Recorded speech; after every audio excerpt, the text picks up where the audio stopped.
시편 89편 1절에서 18절입니다. 1절. 내가 주의 사랑을 영원히 노래하겠습니다. 내 입으로 주의 신실하심을 온 세대에 알리겠습니다. 89편은 제왕시로 분류될 수 있습니다. 또한 공동체 탄식시입니다. 다윗 왕권이 붕괴되면서 다윗 언약이 파기된 사실을 애통해하며 다윗 왕조를 구해달라고 하나님께 탄원합니다. 이 시는 119편, 78편에 이어 시편에서 세 번째로 긴 시입니다. 3, 4절.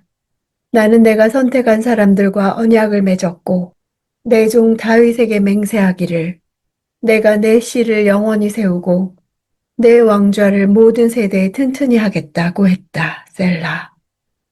맺다라는 단어는 자르다, 베다라는 뜻입니다.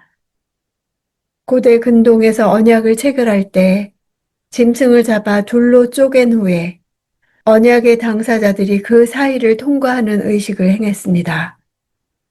만일 언약을 파기할 때에는 쪼갠 짐승과 같이 처참하게 죽임을 당할 것을 서약하는 것입니다. 즉 언약은 지켜도 되고 안 지켜도 무방한 것이 아니라 목숨을 담보하는 것이므로 반드시 지켜야 할 것을 나타낸 것입니다. 1인칭으로 하나님의 말씀을 직접 화법으로 기록했습니다. 하나님 자신이 주체가 되셔서 언약 체결을 주도하셨음을 말하고 있습니다. 하나님의 백성이 인간적 연약함으로 말미암아 언약을 지키지 못할지라도 하나님께서는 반드시 언약을 이행하실 것이란 의미가 있습니다. 모든 세대란 표현을 통해 시인이 간구하는 것은 역설적으로 지금은 거의 단절될 위기에 처한 다윗 왕권의 위태로운 상황을 대조적으로 보여주는 것입니다. 사실 혈통적인 다윗 왕권은 남유다 제20대 왕 시드기야를 끝으로 바벨론의 침공으로 인한 패망과 함께 종식되었습니다. 그러나 다윗과 맺으신 하나님의 언약은 눈에 보이는 다윗 왕국의 존속을 통해 성취된 것이 아니라 다윗의 후손으로 성육신하신 예수 그리스도께서 하나님의 택하신 백성들의 영원한 왕이 되심으로 완전하게 성취되었습니다. 7절. 성도들이 모임에서 하나님을 몹시 두려워할 것입니다. 하나님께서는 주변에 있는 그 누구보다 더욱 경외해야 할 분이십니다. 두려워하다 하는 단어는 성경에서 주로 진동시키다, 위협하다, 놀라게 하다, 무서워하다로 사용되었습니다.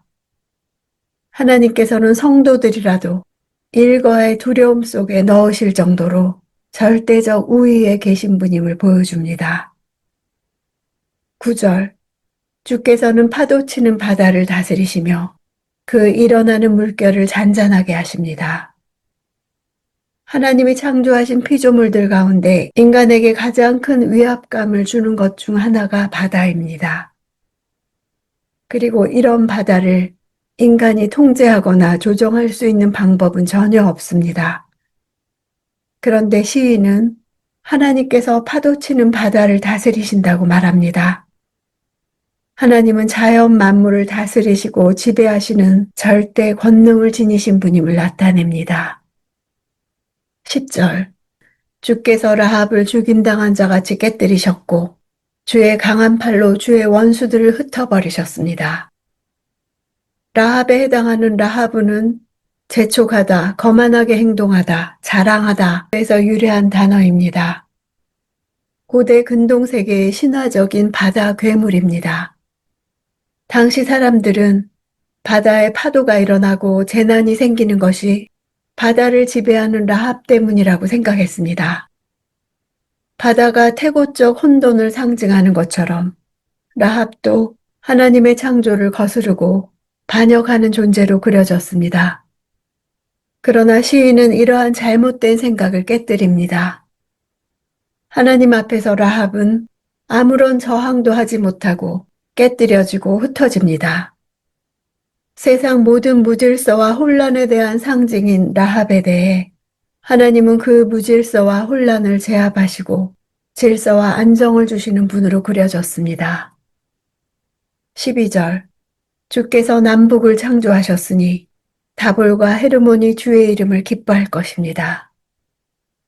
남북과 다볼과 헤르몬은 이 세상 전 지역을 가리킵니다. 다볼은 갈릴리 바다 남서쪽에 있는 산이고 헤르몬은 요단강을 기준으로 할 때 동쪽으로 치우쳐 있습니다. 따라서 다볼과 헤르몬은 서쪽과 동쪽을 나타냅니다. 시인은 하나님께서 동서남북 전체를 창조하셨다고 말하는 것입니다. 하나님께서 창조하신 동서남북 모든 피조물들이 하나님으로 말미암아 기뻐하며 찬양한다는 것을 나타냅니다. 14절 정의와 공의가 주의 옥좌의 기초이며 사랑과 진리가 주의 얼굴 앞에 나아갑니다.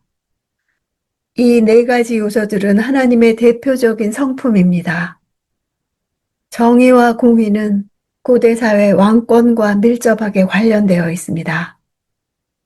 또한 마치 천상의 존재들이 하나님 앞에 있는 것처럼 사랑과 진리가 하나님 앞에 있습니다. 사랑은 언약적인 사랑, 즉 헤세드입니다. 이 네 가지가 우주를 창조하시고 다스리시는 하나님의 동력입니다. 15절 기쁨의 소리를 아는 사람들은 복이 있습니다.